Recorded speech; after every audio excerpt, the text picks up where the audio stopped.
శాంతి, ఏమిటి నీ ఉద్దేశం? నన్ను అన్పాపులర్ చేయడానికి నువ్వు అశోక్తో కలిసి గొడవ చేసింది? రేపు తెల్లారలోగా వాడిని చిటికీల మీద లేపేస్తాను. నువ్వు నీ ప్రభుత్వం పోలీసులు అందరూ ఏకమైనా సరే అశోక్ని ఏం చేయలేరు. అలాంటి వాడు అనుకున్నది చేస్తాడు, చేసేది గుండె ధైర్యంతో చేస్తాడు. ఆఫ్టర్ ఆల్ నీలాంటి వాడిని గొడవ చేయాల్సిన అవసరం అతనికి ఉండదు. శాంతి, నువ్వు ఇదంతా చేయడానికి కారణం నేను నీకు అందకుండా పోయాననే ఏడుపు, మంత్రినైపోయాననే ఉక్రోషం, అవునా? నాకా? నీ గురించా? కసాయవాడికి అందకుండా పోయానని పశువు ఎప్పుడైనా ఏడుస్తుందా? ఇద్దరు ఎమ్మెల్యేలు తారుమారైతే తలకిందులయ్యే నీ మంత్రి పదవి గురించి ఎవరు క్రోషపడతారు?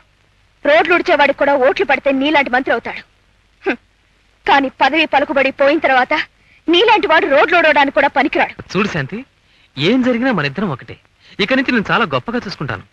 నాతో పాటు సమాజంలో కలిసి బ్రతికేలా చేస్తాను.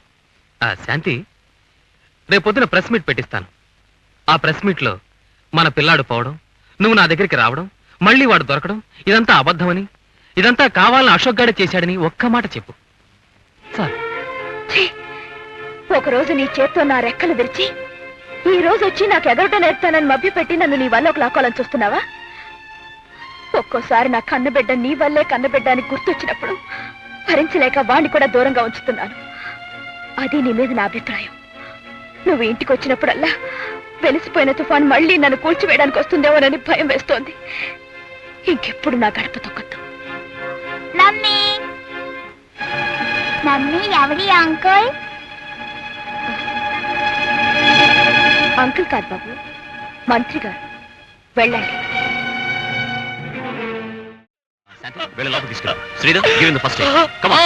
చూడండి మిస్టర్ పాంచజన్య, దుర్మార్గానికి భయపడి పారిపోయే కొద్దీ అది మనల్ని తరివి తరివి కొడుతుంది.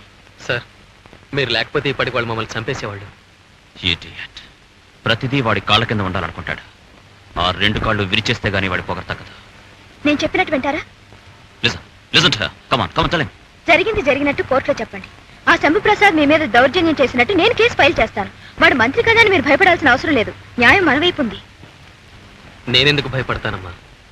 ఉన్నది ఉన్నట్టు నిజాన్ని నిర్భయంగా చెప్పగలిగే జర్నలిస్ట్ జాతి నాది. హోమ్ మినిస్టర్ అయ్యుండి న్యాయాన్ని చట్టాన్ని పరిరక్షించాల్సిన బాధ్యతకు పట్టాభిషేకం కట్టుకుని ఈ ప్రజాస్వామ్య దేశంలో ఒక జర్నలిస్ట్ జరిగిన దానికి పత్రికాముఖంగా సంజాయిషి అడిగినందుకు అతని మీద దౌర్జన్యం చేసి గాయపరిచారు మిస్టర్ ప్రసాద్. అతనికి బలం ఉండొచ్చు, బలగా ఉండొచ్చు, కోట్లుండొచ్చు, కో అంటే పలికే కోట్లాది మంది జనం ఉండొచ్చు. కానీ ఇలా దౌర్జన్యం చేయడం ఎవరూ సహించరానిది. ఈ దౌర్జన్యానికి సరైన శిక్ష పడకపోతే ఈ ప్రజాస్వామ్యం మీద ప్రజలకు నమ్మకం పోతుంది. అందుకని సాక్ష్యాన్ని పరిశీలించి దోషిని నిర్ధారణ చేసి పదవిని కూడా లెక్క చేయకుండా శిక్షించవలసిందిగా కోర్టు వారిని కోరుతున్నారు. That's all your honour. Any cross examination? yes your honour. నేను కోర్టులో ఎవరి తరపున వాదించినా ముందు కోర్టులో న్యాయం కాపాడు. అది నేను పట్టా తీసుకున్నప్పుడు చేసిన ప్రమాణం. కానీ నేను ఒక ప్రజాప్రతినిధి తరపున న్యాయవాదిగా తెలుసుకోవలసింది ఏది సత్యం, ఏది న్యాయం, ఏం జరిగింది, జరిగింది నిజమా కాదా, అది కేవలం మిస్టర్ పాంచజన్య సాక్ష్యం మీద ఆధారపడింది. మిస్టర్ పాంచజన్య, జరిగిందేమిటో నిర్భయంగా చెప్పు. సార్, నేను నా పత్రికలో మినిస్టర్ ప్రసాద్ గారి గురించి తప్పుగా రాశాను. అందువల్ల ఆయన నన్ను తన మనుషుల చేత కొట్టించాడు. కానీ అదంతా అబద్ధం.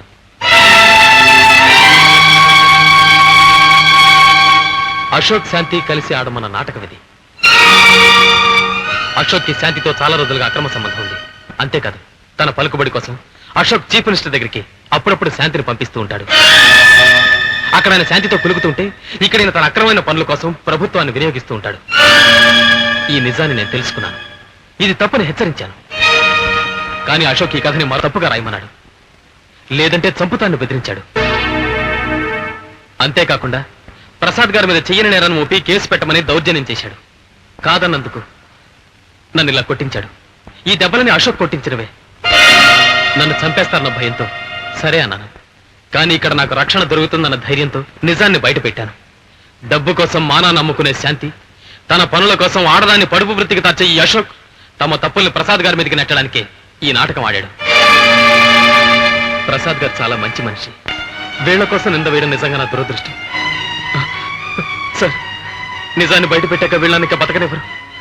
నాకు సెక్యూరిటీ ఇవ్వండి సార్, ప్లీజ్. నాకు రక్షణ ఇవ్వండి సార్, నాకు రక్షణ ఇవ్వండి సార్. నన్ను నా కుటుంబాన్ని కాపాడి please give me security sir. Your honour, ఈ రోజు మీ ముందు నేను బోనులో నిలబడినందుకు బాధపడటం లేదు. మంత్రి అనగానే ఏదో ప్రజల్ని దోచుకునే వాడి కింద రూపకల్పన జరుగుతున్న ఈ రోజుల్లో అసలు దోషం ఎక్కడుంది? ఎవరు నేరం చేసి ఎవరి మీద మోపుతున్నారు? అసలు ఇలా ఎందుకు జరుగుతుంది అని నిరూపించడానికే మీ ముందు ఈ రోజు బోనులో నిలబడ్డాను. చివరి వరకు నా జీవితం ప్రజాసేవకి అంకితం చేస్తాను. ఏది ఏమైనా సరే ఈ భారతదేశం ఎప్పుడూ ప్రజాస్వామ్య దేశంగానే వర్ధిల్లుతుంది. జై హింద్.